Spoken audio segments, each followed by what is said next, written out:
स्वागत है दोस्तों अपने यूट्यूब चैनल राजा भोज ITI पे। दोस्तों ये पेपर है 9 अगस्त का अभी जो एग्ज़ाम हुआ है उसमें से कुछ बच्चे जो क्वेश्चन बताए हैं सिलेक्टेड क्वेश्चन कि सर ये क्वेश्चन आया था। मैं उनसे क्वेश्चन पूछा हूँ तो क्वेश्चन का नाम बताए हैं, कहाँ से आया था सबसे ज़्यादा, क्वेश्चन का लेवल क्या था और 9 अगस्त में कहाँ से क्वेश्चन सबसे ज़्यादा पूछे गए, उसमें सब कुछ इस वीडियो में मिल जाएगा आपको। इसके पहले 8 अगस्त का जो पेपर पूछा गया था, जो क्वेश्चन आए थे, उसका वीडियो मैं बना के अपलोड कर दिया हूँ। ये यदि आपने वो वीडियो नहीं देखा तो ज़रूर देखिए। 8 अगस्त में क्या पूछा था और 9 अगस्त में क्या पूछा है, कहाँ से क्वेश्चन आए, आप लोग ज़रूर बताइए। क्या यही आंसर की है? जो बच्चों छात्रों ने बताया क्वेश्चन, मैं उसी क्वेश्चन को लेकर आपके सामने आया हूँ। ये पेपर मैं बता दिया 9 अगस्त का इलेक्ट्रीशियन थ्योरी का है। और आप लोग आई होप सबको मालूम होगा कि इलेक्ट्रीशियन का ही सबसे ज़्यादा मैं स्कोप करवाता हूँ और सबसे ज़्यादा ध्यान देता हूँ इलेक्ट्रीशियन के छात्रों का।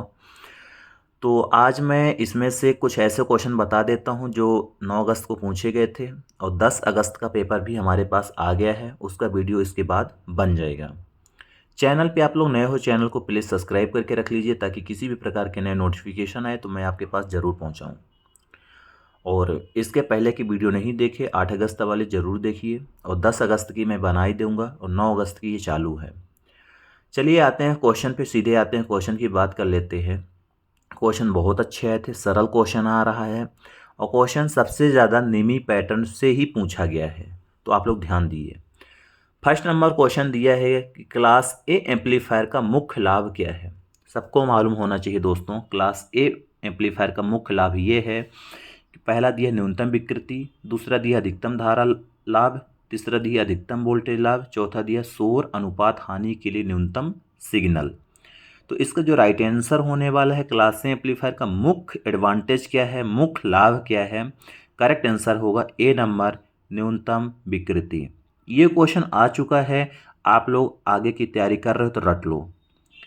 अगला प्रश्न दिया गया है 220 वोल्ट RMS AC वोल्टेज का पीक वोल्टेज क्या है। दोस्तों जो 220 वोल्ट RMS AC वोल्टेज है उसका जो पीक वोल्टेज है वो होगा 311.17। Right answer B number correct हो जाएगा। अगला प्रश्न दिया गया है 66 के वोल्टेज लाभ और ट्रांजिस्टर के 100 बीटा के साथ CE एम्पलीफायर की शक्ति लाभ क्या होगी। CE होता है कॉमन एम्पलीफायर, इसका पावर एडवांटेज शक्ति लाभ बताना है। इसका राइट आंसर होगा 66,600। अगला प्रश्न है पैनल बोर्ड में कौन सा डिवाइस ओवरलोड और शॉर्ट सर्किट से बचाता है।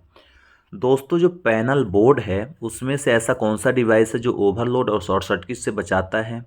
पहला दिया है आइसोलेटिंग स्विच, दूसरा दिया समय देरी रिले, तीसरा दिया थर्मल अधिभार रिले, चौथा दिया है मैनिएचर सर्किट ब्रेकर। इसका राइट आंसर होगा MCB। पैनल बोर्ड में MCB एक ऐसी डिवाइस है जो ओवरलोड और शॉर्ट सर्किट से बचाती है। ELCB होता है अर्थ लीकेज सर्किट ब्रेकर, होता है जो अर्थ लीकेज के माध्यम से बाहर सप्लाई को भेज देता है। अगला प्रश्न दिया गया है जैसे कौन सी डिवाइस अनुक्रमिक नियंत्रण प्रणाली में संचालन को नियंत्रित करती है। ऐसे डिवाइस का नाम बताना है जो संचालन को कंट्रोल करती है। इसका राइट आंसर होगा टाइमर। करेक्ट आंसर ये ए नंबर हो जाएगा, टाइमर। ठीक, अगले प्रश्न की ओर चलते हैं। अगला प्रश्न दिया है DC ड्राइव में DOP का पूर्ण रूप क्या है। दोस्तों जो DC ड्राइव पे DOP का फुल फॉर्म पूछा गया है तो सबको मालूम होना चाहिए BOP यहाँ लिखा गया है। BOP होता है basic operational panel. Right answer ये बी नंबर करेक्ट हो जाएगा। दोस्तों ये इंपॉर्टेंट क्वेश्चन है जो आ चुके हैं, जो छात्रों ने मुझे बताया उसी का एनालिसिस मैं आपके सामने कर रहा हूँ। अगला प्रश्न दिया गया है AC ड्राइव का मुख्य उपयोग क्या है। दोस्तों जो AC ड्राइव होती है उसका मेन उद्देश्य पूछा गया है। पहला दिया है हाई स्टार्टिंग टार्क, दूसरा दिया समूह ड्राइव मोटर्स, तीसरा दिया मोटर में नियंत्रण रहित गति, चौथा दिया उद्योगों में इंटरलॉकिंग प्रणाली। राइट आंसर होगा बी नंबर, समूह ड्राइव मोटर में इसका उपयोग किया जाता है एसी ड्राइव का। अगला प्रश्न जैसे दिया गया है और अगले प्रश्न की ओर चलते हैं। यदि ISI के अनुसार घोषित वोल्टेज, दोस्तों जो ISI के अनुसार जो घोषित वोल्टेज 240 वोल्ट है, तो न्यूनतम अनुपात एकल चरण कार्यशील वोल्टेज क्या होगी? तो इसका जो राइट आंसर होगा वो होगा correct 228 volt. B number correct answer हो जाएगा, न्यूनतम अनुमत एकल चरण कार्यशील वोल्टेज। अगला जैसे प्रश्न दिया गया था, एक डिस्चार्ज सेल के आंतरिक प्रतिरोध में क्या प्रभाव होता है? दोस्तों एक जो डिस्चार्ज सेल है उसके इंटरनल प्रतिरोध में क्या प्रभाव होगा? पहला दिया है इंक्रीज होगा, दूसरा दिया है डिस्क्रीज होगा, तीसरा दिया है बिकॉम जीरो, चौथा दिया है रिमेन सेम। राइट आंसर होगा ए नंबर अधिक। अगला प्रश्न जैसे दिया गया है, वर्ग तरंग इन्वर्टर का उपयोग कहाँ किया जाता है? दोस्तों जो वर्ग तरंग इन्वर्टर होता है उसका उपयोग सामान्य प्रकाश व्यवस्था पे किया जाता है। राइट आंसर डी नंबर हो जाएगा। अगला जैसे प्रश्न दिया गया है, बिजली उत्पादन के लिए भारत में कौन ईंधन प्रचुर मात्रा में उपलब्ध है?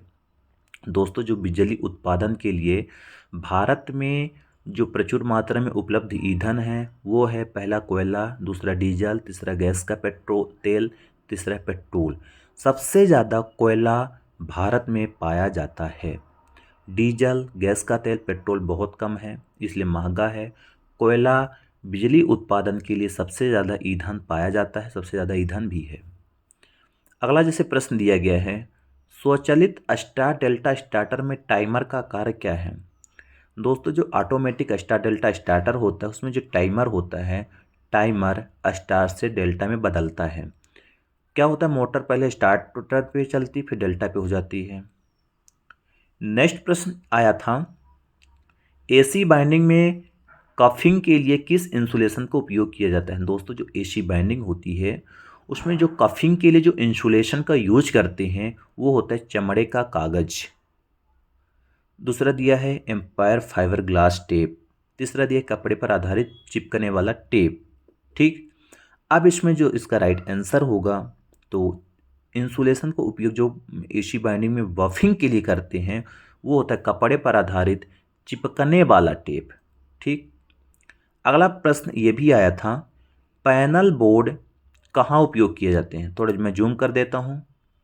दोस्तों जो पैनल बोर्ड होते हैं उनको कहाँ पे उपयोग कर सकते हैं? सबको मालूम होगा कि एक पैनल बोर्ड बनाया जाता है, जो कि पैनल बोर्ड का उपयोग वहाँ पे किया जाता है जहाँ पे बहुत सारे लाइन को एक साथ ऑन ऑफ करना हो, एक जगह सब कुछ लगाया जाता है। इसका यही राइट आंसर होगा सी नंबर, थ्री कला घरेलू वायरिंग यानी थ्री फेस बाइंडिंग में पैनल बोर्ड लगाया जाता है। अगला जैसे प्रश्न दिया गया है, कौन सी दोष स्थिति में थर्मल अधिभार रिले एसी प्रेरण मोटर की रक्षा करता है? ऑप्शन है शॉर्ट सर्किट, ऑप्शन बी खुला परिपथ, ऑप्शन सी अतिधारा, ऑप्शन डी कम वोल्टेज। इसका राइट आंसर होगा सी नंबर, ओवरलोड। ओवरलोड के लिए रिले का यूज किया जाता है। अगला प्रश्न है, स्प्लिट चरण मोटर का कार्य सिद्धांत। दोस्तों जो स्प्लिट फेस मोटर होती है उसका जो कार्य सिद्धांत है लेंज के नियम पर कार्य करता है। अगला जैसे प्रश्न दिया गया है, सार्वभौमिक मोटर का अनुप्रयोग कौन सा है? दोस्तों सार्वभौमिक यानी यूनिवर्सल जो मोटर होती है उसका यूज पूछ रहा है। तो दोस्तों सार्वभौमिक मोटर का उपयोग अक्सर वहाँ पे किया जाता है, कहाँ पे? फूड मिक्सर ग्राइंडर पे यूनिवर्सल मोटर का काम किया जाता है या यूज किया जाता है। यूनिवर्सल मोटर AC DC दोनों सप्लाई पर कार्य करती है। ये प्रश्न एक आया था कि घरेलू पानी पंपों के लिए कौन सी मोटर पसंद की जाती है? सबको मालूम होगा कि घरेलू पानी पंपों के लिए कौन सी मोटर सबसे ज़्यादा पसंद की जाती है, कौन सी सबसे ज़्यादा आती है। इसका राइट आंसर होगा D number, capacitor start motor, संधारित्र प्रारंभ मोटर पसंद की जाती है। अगला जैसे प्रश्न दिया गया है, ये भी आया था क्वेश्चन, फ्रीक्वेंसी 4 पोल वाले रेटेड वोल्टेज पर 50 हर्ट्ज फ्रिक्वेंसी है। अल्टरनेटर की गति बतानी थी। सबको मालूम होगा कि 4 पोल की मशीन 1500 आरपीएम पर गति करती है। यहाँ पे ऑप्शन दिए गए थे, आप निकाल सकते हो 120 इंटू एफ बटे पी। इसके माध्यम से आप स्पीड, अल्टरनेटर हो, मोटर हो, कोई भी हो, स्पीड आप आसानी से निकाल सकते हो। बहुत इम्पोर्टेंट क्वेश्चन थे दोस्तों आपके लिए, और ये क्वेश्चन हर बार आ रहे हैं, आप लोग रट लीजिए। अभी आपका पेपर बाकी होगा, तो आप किसी भी प्रकार की दिक्कत मत सहिए, पेपर को रट लीजिए, क्योंकि पेपर आता है। ये मैं सॉल्व भी करा दिया हूँ। अगला जैसे एक प्रश्न और मैं बता देता हूँ, इन्वर्टर का कार्य क्या है। दोस्तों जो इन्वर्टर है, एसी को डीसी में, डीसी को एसी में, यानी जो इन्वर्टर है वो डीसी सप्लाई को एसी सप्लाई में इन्वर्ट करता है, यानी परिवर्तित करता है, जिसको बोलते हैं इन्वर्टर। तो आप लोग आई होप सब समझ गए होंगे कल का पेपर का लेवल क्या था। ये पेपर 9 अगस्त का है। अब इसके आगे मैं 10 अगस्त का एनालिसिस कर देता हूँ। Thank you.